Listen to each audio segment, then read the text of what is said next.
শুভ সকাল সবাইকে। দেখুন এই ডালটা কতটা মোটা হয়েছে, এই দেখুন। আর এটাও দেখুন, এই ডালটাও অনেকটা মোটা। আর এখানে দেখুন কি সুন্দর গ্রোথ হয়েছে, অনেক নতুন নতুন ডাল ছেড়েছে। তো যেটা অনেকেই বলে না যে এগুলো কিভাবে করা যায়, চলুন দেখে নিই।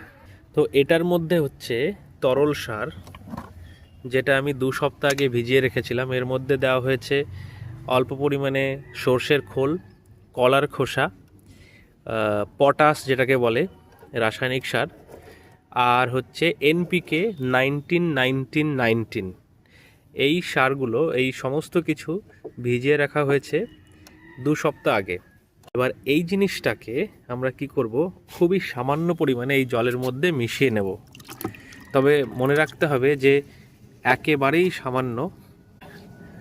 সো এই পরিমাণ জলের মধ্যে এই সামান্য তরল সার আমরা মিশিয়ে নেব, যেটা দেখুন একেবারেই সামান্য আমি দিয়েছি, কারণ বেশি দিলে আবার গাছের গোড়া পচে যাওয়ার চান্স থাকে। ভালোভাবে মিশিয়ে নিয়ে অল্প অল্প করে এইভাবে গাছের গোড়ায় দিয়ে দেব।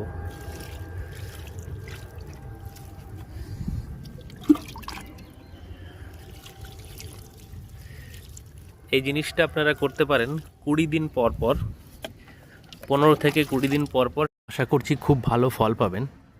ভালো লাগলে একটু লাইক এবং সাবস্ক্রাইব করে দেবেন, যাতে আপনাদের কাছে আরও এই ধরনের সুন্দর সুন্দর ভিডিও নিয়ে আসতে পারি। অসংখ্য ধন্যবাদ।